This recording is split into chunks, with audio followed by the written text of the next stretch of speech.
Uganda has the National Refugee Act that aligns to the UN Convention.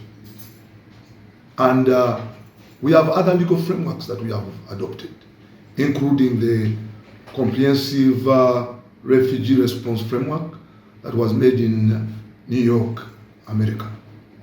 But the challenge comes here. Here in Uganda, we have had a number of refugees.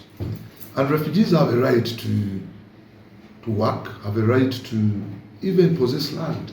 They have a right to free movement. They have a right to education.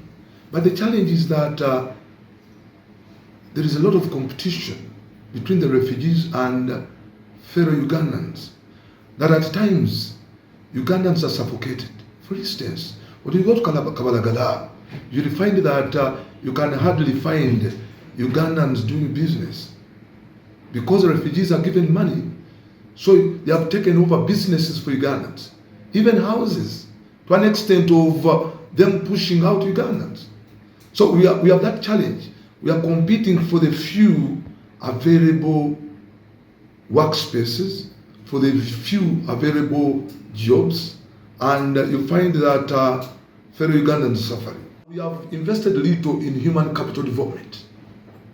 That when the refugees come here, some of them have marketable skills, that they are able to do businesses. They are able to go and occupy those fatty jobs that would have been competed for by Ugandans. So you find that Ugandans are being pushed out of business completely because they have no employable skills. And that's a challenge. So I would like to ask the government to make sure that they empower fellow Ugandans to be able to compete favorably with these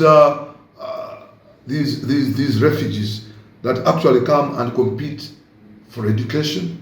We have a policy, a very good policy, that every parish should have a primary school, government aided.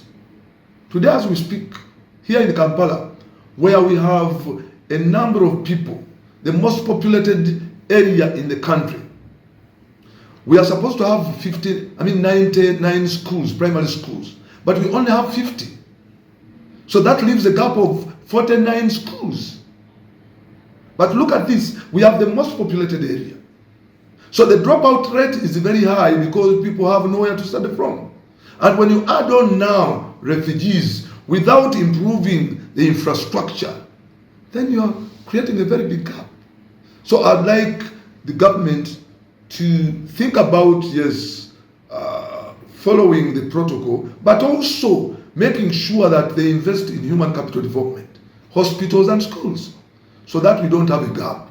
Otherwise, you will find that refugees who have entered our communities, and there is what we call social cohesion, that are pushing out Ugandans from their communities. And that will be a very big problem. So we need to address such issues.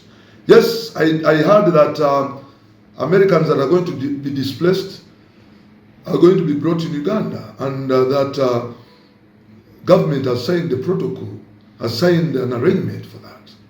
But unless we look into these areas which I've spoken about, we shall be seated on a time bomb.